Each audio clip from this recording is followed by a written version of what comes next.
Welcome to episode 1 of the Smart Growth for Water Resources Table Talks. I'm Becky Roark, Executive Director for the Beaver Watershed Alliance, and we also have my co-host here, Lane Crider with the Illinois River Watershed Partnership. And since this is our first episode, I just want to give you a little bit of context. We've had a lot of efforts over the years here in Northwest Arkansas talking about water and water management. And we wanted to sit down with some leadership and just talk to them about their perspectives and insight on where we're at today in Northwest Arkansas. Plus, in April of 2025, we're actually going to host a Smart Growth for Water Resources conference right here in Northwest Arkansas. So all of this is all connected and goes together. But today, we're really excited to welcome Lane Crider, CEO of Beaver Water District. And Leaf, did you want to introduce yourself too? Yeah, I'm Lane Crider. I'm the Executive Director of the Illinois River Watershed Partnership. Great to be here. We're excited about the conference and looking forward to asking you a few questions. You bet. Yeah. We're excited that this conference is happening and we're being able to focus here in Northwest Arkansas, or continue to bring focus to our water resources and what their critical importance is. Yeah. So how is the district involved in water protection, and what is the role of Beaver Water District in the Northwest Arkansas water landscape? Well, I think you can really go back all the way to the history of, or the inception of Beaver Water District. We were founded based on the need for a third-party entity to contract with the Corps of Engineers for drinking water out of the new reservoir.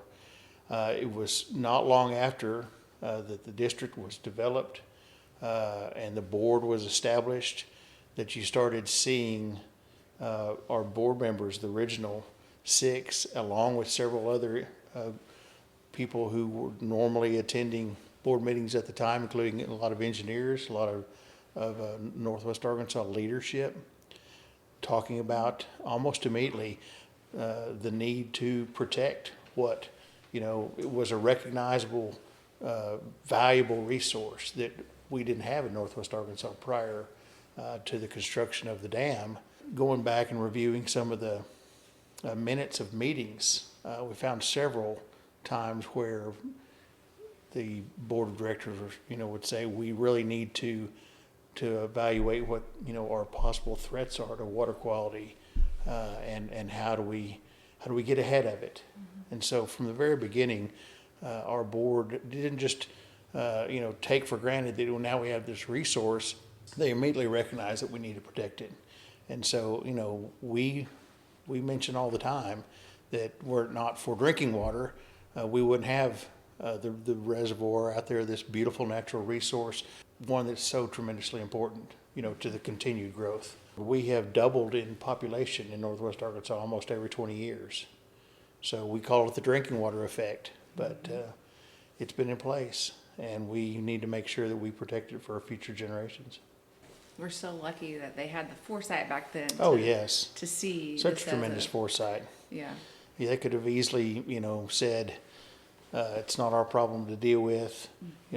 We've got enough water for now, but they recognized it just wasn't going to be enough. So kind of just as a follow-up, so how does source water protection, like the watershed area, relate to the drinking water quality, water quality for residents and industries in this region? Back when we established the source water protection plan, with help from the Northwest Arkansas Council, other businesses and entities in Northwest Arkansas that were willing to step forward and help us protect that. Out of that process, I should say, Beaver Watershed Alliance soon came into being, and then after that we also had the Illinois River Watershed Partnership.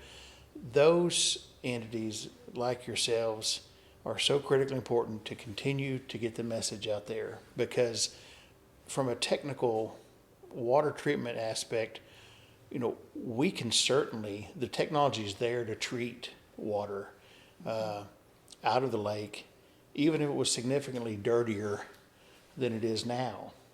But we would not be able to maintain the same standard, very time-proven processes that we have now. We would have to go to much more advanced technologies, significantly more capital investment, and long-term O&M cost to maintain those newer technologies. So we've really hung our hat on being able to maintain a very, basic process that we've had in place since we built our first plant. It starts in the watershed because, again, we could treat it, but it's much easier and much more effective just to make sure we maintain the quality instead of letting it slip and then try to take those next steps to get back to to ground zero, really. Yeah. Or their starting point. Really, that ounce of prevention is better than a pound of cure. That's exactly right. Yeah. That's the way to sum it up. Yeah. And that's the prospect of Northwest Arkansas, and the fear, in the growth is that we do have potentially another 500,000 to 600,000 people. I just can't wrap my head around that sometimes. I know. Yeah. That are going to have to be somewhere in Northwest Arkansas. Mm-hmm. And obviously we've been blessed in the sense that most of the lake's watershed area is in to the east and to the south in some of the more currently undeveloped and mountainous parts of the region, whereas the flatter, more wide open areas to the west of I-49 is where we're seeing a lot of that growth happening right now. But that's the low-hanging fruit, right? At some point, we're going to have to start going into these areas and and they're going to be developed. They're more costly. It's going to happen, and we need to be prepared and planning now for those that smart growth in those areas where it's going to be difficult, but more critically important, is absolutely worth doing now. Mm-hmm. Yeah. So Lane, you're speaking to some of the challenges our region is facing. What do you see as the main challenges for water resources management in this region that we're going to face moving forward? Well, we are seeing a lot of residential and commercial growth at the moment. Mm-hmm. I think we will see an uptick in industrial growth, and there's potential that we could see some of that growth or some of that development being those areas that are high consumers of water and power. For example, a data center. Those are being, built in other areas of the state, certainly in a lot of major metropolitan areas around the country. But we have seen a lot more utilization of rural areas in the state of Arkansas where they put these in, and they can be tremendously high users of water for cooling processes and power consumers. Mm-hmm. So I do see that industrial development, will continue to increase. It at a slower pace, but it certainly will be a challenge in the future. But I think just in general, we have a lake that has no excess storage space from an allocation standpoint. So drinking water currently has about 30% of the storage rights in the conservation pool, which is where we get our drinking water from, where the Southwest Power Administration and others generate hydropower from that pool. Can you explain who manages that? Sure. For people that may not understand? Well, the original Water Resources Development Act and the Water Supply Act specifically of 1958 authorized the Corps of Engineers to develop these reservoirs, initially for flood control, then hydropower, recreation, and in in the sense of Beaver's development, without the drinking water aspect, the cost benefit was not there.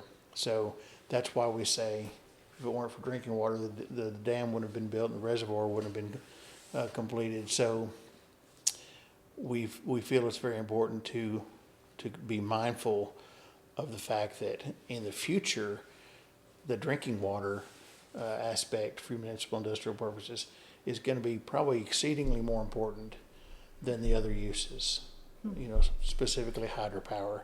So there's going to be a big push to reassess that allocation, within the reservoir, and we'll have to make the power administration whole for those rights that they currently have. But that's going to be a big challenge, and now most of that's going to be a regulatory, legislative challenge. But as my predecessors would always tell me and others at the district, and you all, if you were ever around him, is we have to continue to beat the drum. We have to continue to tell the story of how the reservoir came into being, and why it's so critically important. Because you're going to have people, you're going to double the population, and none of that population is going to know anything about, the history of the lake. Yeah. And what it was like before the lake, and how you had industries that had to shut down in the summer months when it got dry because there wasn't enough water. So as you think about that 1 million people and us, the region growing that rapidly, do you have any suggestions or guidance that you'd like to share in terms of how, from a planning perspective or zoning even potentially perspective, you'd like to see growth happen, smart growth in Northwest Arkansas? Yeah, we've absolutely given a lot of consideration to that, and it is going to be more critically important in the next decade than it ever has been. And there have been some previous, attempts at regulating, through zoning, the intensity of development around the lake, and a lot of, there's a lot of issues with that. I know from a personal property right standpoint, but from a water quality standpoint and a source water protection standpoint, we believe that it will be critically important to manage the allowed densities in and around the lake, where you have the less intense, more broad residential, larger lots with a lot of stormwater, More low density. stormwater protections in place, riparian buffer zones, those sort of things. And as you move away then from the actual lake itself, those intensities can become greater, with greater densities and higher usage. But at the same time, one of the biggest issues we have right now, and will continue to have into the future, is the lack of infrastructure, municipal infrastructure that's available.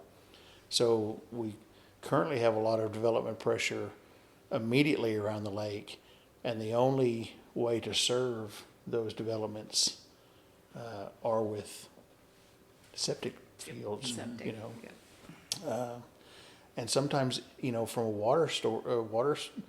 a drinking water standpoint, even a well system, because they're not even close enough, to get on a municipal distribution system. And so Definitely something for people to think about. Is that infrastructure, huge piece. and planning for it, putting some of those broad zoning requirements in place, then allows the municipalities immediately, around the lake in current and future planning areas. It allows them to start thinking about what it's going to take to serve those areas, if they're going to be residential or if they're going to be commercial. Because, once that development is approved, then it's almost, then they need that, they want that infrastructure then. And that's a challenge for every growing, area around the country is keeping up with infrastructure. Yeah. Yeah. So, but we certainly want the development to be considerate of the topography that we have, the geology that we have around the lake, and what will be protective of the quality of water. So shifting a little bit to that you touched on it earlier, wastewater and drinking water in the intersection there. Which entities are working together on drinking and wastewater currently? And do you see any new opportunities for collaboration or opportunities to work together further that could be priorities for the future? Absolutely. And your two organizations are perfect examples of this. One of the things that our public education team is really trying to focus on with our education programs is that whole water cycle, and educating the Northwest Arkansas residents about the fact that that you have a drop of rain fall inside the Beaver Lake watershed, enter the lake, gets then pulled out and treated and sent, out into this broad distribution system of one of our 4 customer cities, where it's consumed, utilized, and then sent on to a waste, collection and treatment process. And in some cases, it returns all the way back to, to the lake. In Northwest Arkansas's case, a lot of that waste then stays or moves to the Illinois River side, where it flows on west into Oklahoma, never to be seen again or used, by Northwest Arkansas residents. And so there's a balance, between, and there's a lot of education that needs to be done so people understand that process. Besides Beaver Watershed Alliance and the Illinois River Partnership, we have the Northwest Arkansas Land Trust. We have H2 Ozarks, who I know that you all have been working with, on state-driven projects like the septic remediation, and which is, really it seemed to take a bit to get out of starting blocks, but it's really taken off, and it's going to be really, I think, very valuable, not only for Northwest Arkansas, but all of the Ozark region. And they've started to move into the Buffalo, areas and those drainages down there in Newton County. And with these programs comes so much, education. It's such a large education component that it's very important. And I think that's one of the things that has set Northwest Arkansas apart from so many regions in the country, is our willingness to work together, and to forego kind of the Friday Night Light, syndrome of competition. That's one of the reasons that the Northwest Arkansas Council was formed in the first place. And there are so many areas of the country and organizations that I work with and sit on boards of that just don't have that same cooperative mentality, in their regions. So it becomes much more difficult. So we are very blessed, but we can't take it. We can't take it for granted. Right? We have to continue to work together and work towards something, and that is, maintaining this incredible quality of life that we have here in Northwest Arkansas, and the reason that so many people want to come here. In order to keep it that way, it's going to take a lot of hard work. This was a lot of information I've learned. Yeah, it's just great to hear your perspective, and especially on the growth part, and densities, and all those things. just so important for people to just understand that there's more to it than what meets the eye when it rains and That's right. when we're growing. And That's right. Yeah. Yeah, it's, we can't take for granted that every time we go to make a cup of coffee or take a shower or get a glass of water, that it's always going to be there. That's always the hope, of our organization and I know y'all's as well. But a lot of times we're in a much better position than a lot of the municipal leadership, and in terms of the councils and commissions, and they have a very difficult, task of balancing affordability, across all spectrums, not just infrastructure, but public safety and the surface transportation things. But we have to just keep being the bell cows, and ringing the bell, beating the drum for these natural resources, and of course the greatest of which here in Northwest Arkansas is Beaver Lake. Well, we're so fortunate to have you and the district as leaders here in the area, and everything you're doing, and to be proactive instead of reactive on all of these Yes. things. So we really appreciate it. As much as we can, that's what we want to do. All right, well, to wrap up, tell us something you love about Northwest Arkansas. I love the people. I'm blessed to be one of what is a dwindling percentage of born and raised, in Northwest Arkansas. Well, thank you for sharing with You us bet. today. This has been amazing. you. And again, this was our first episode for these Smart Growth for Water Resources Table Talks. And we just want to thank Lane Crider for his time today. And thank you, Lee, for co-hosting these with me. We have a couple more coming up. In January, we'll have Nelson Peacock with the Northwest Arkansas Council. And so just keep tuning in for these table talks to hear more about all of this. And save the date for the April 2nd and 3rd of 2025 for the Smart Growth for Water Resources Conference here in Northwest Arkansas. So thanks everybody for tuning in.